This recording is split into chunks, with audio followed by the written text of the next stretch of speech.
Masa bikin tato nggak boleh gara-gara bawa anak? Welcome to teman jalan. Nemenin kalian di jalan. Seberapa dalam efek dan memori kalian tentang orang tua kalian waktu lagi marah-marah? Apakah memori itu tetap ke bawah sampai sekarang? Ataukah kalian bersyukur jadi kalian jadi anak yang lebih disiplin gara-gara dimarahin?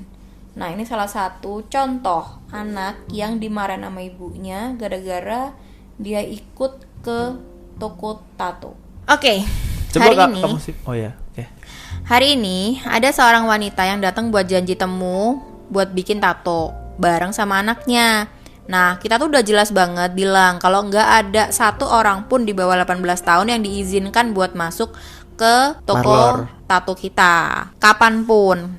Ini tuh studio pribadi. Nah, wanita itu berdiri di pintu dengan anak laki-lakinya yang masih umur 5 tahun yang kelihatan kebingungan banget dan bilang ke aku kalau aku tuh harusnya ngerti karena dia tuh nggak bisa nemuin tempat penitipan anak, jadi ya harusnya nggak apa-apa.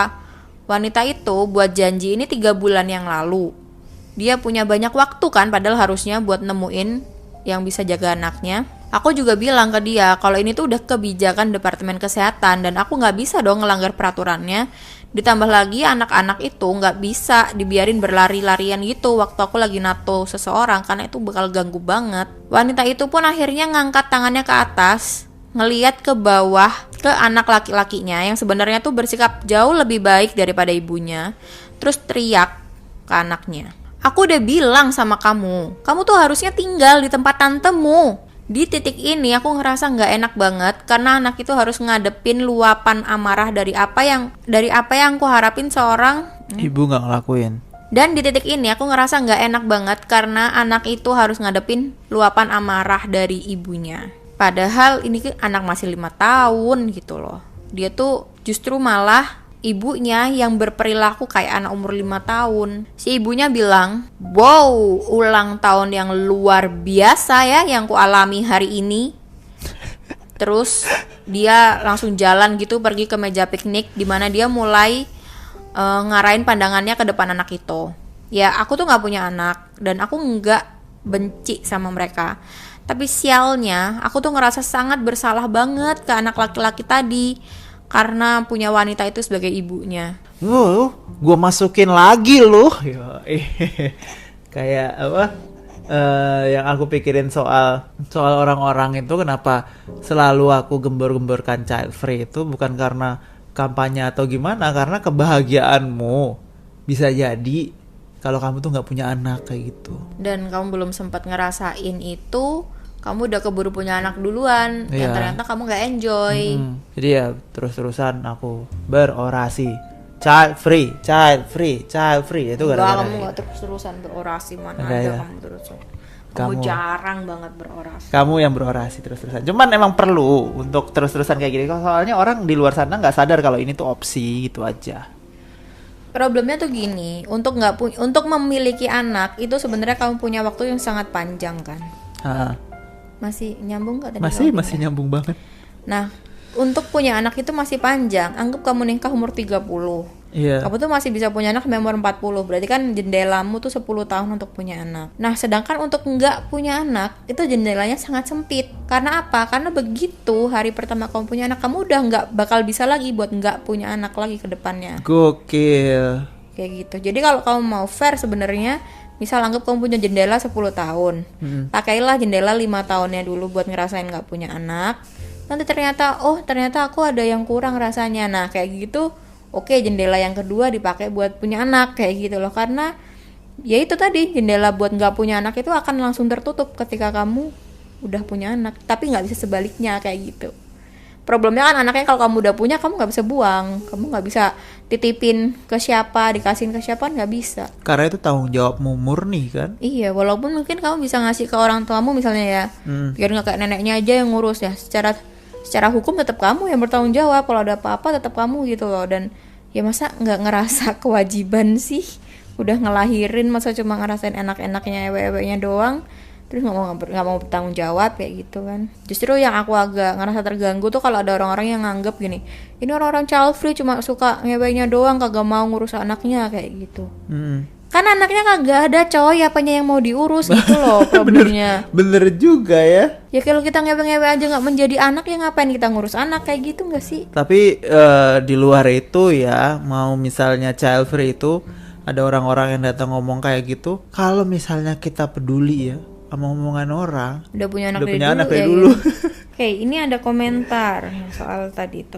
Si ibu-ibu itu benar-benar udah bikin keributan karena kemungkinan besar dengan jadi anak nakal udah bikin dia ngedapetin apa yang selama ini dia inginin terus-terusan.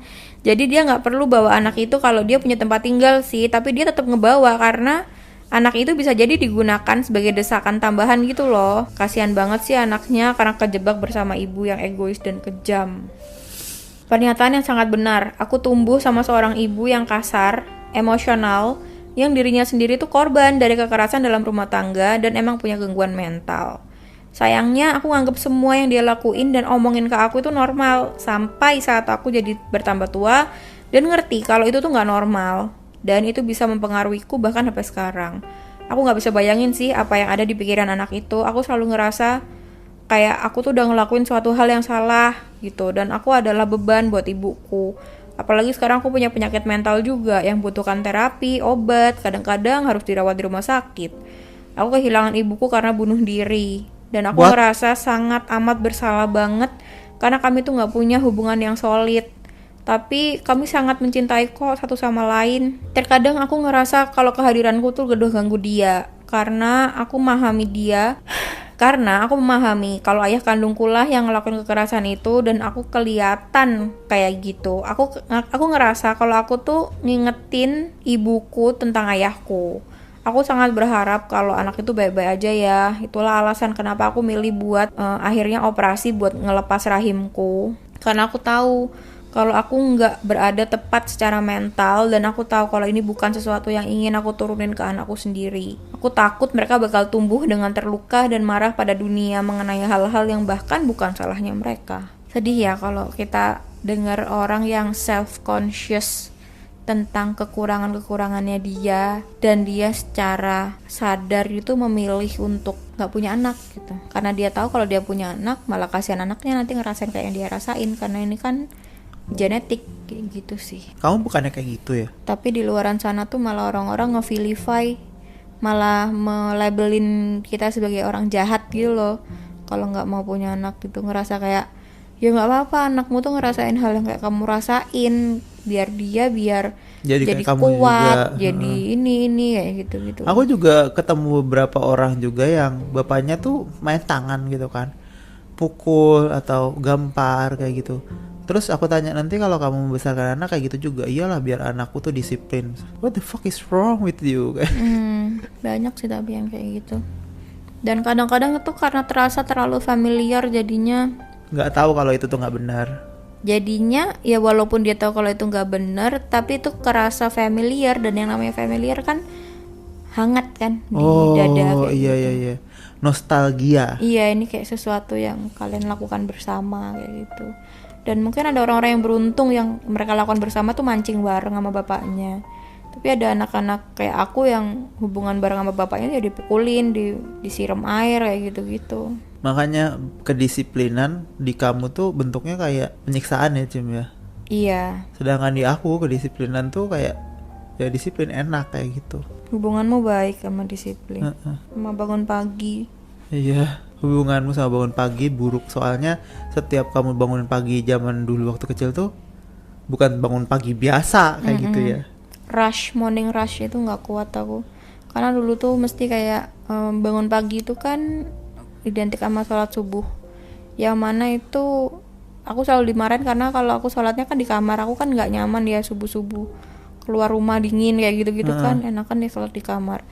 Itu pun habis sholat gitu, ayahku kan habis sholat dari musola, dia ke kamarku ngeliat aku masih pakai mukena nih. Aku sengaja nggak lepas dulu mukena aku, jadi aku masih duduk di sajadah, aku masih duduk. Terus dia datang, tadinya kayaknya dia mau marahin aku, dikiranya aku nggak bangun subuh. Tapi karena dia lihat aku udah bangun subuh tapi malah sholat subuhnya di rumah, jadinya aku dimarahin gitu. Wah, lah sholat sini kayak gitu ngomongnya. Terus aku kayak gitu, kayak kok nggak ada benernya gitu loh jadinya.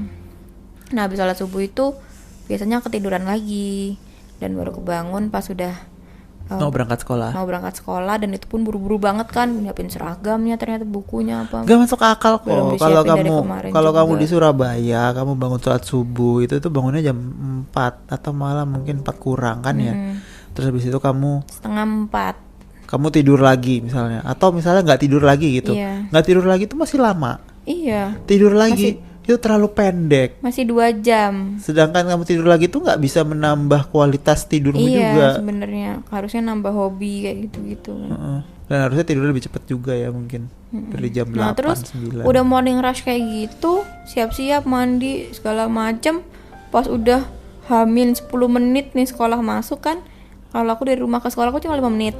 Heeh. Itu ayahku masih nyari-nyari kunci di mana, STNK di mana, kayak gitu-gitu. Dan tuh masku kenapa aku nggak nyari dari tadi waktu lihat aku mandi atau apa kayak gitu loh. Tapi aku tahu maksudnya dia kewajibanku buat sekolah kan, aku harusnya udah siap 1 jam sebelum jamnya berangkat biar dia bisa nyari-nyari kunci dan STNK kayak gitu. Wah, lah, maksud apaan itu aneh banget. Padahal kan itu menunjukkan bahwa dia tuh orangnya nggak disiplin kan. Iya.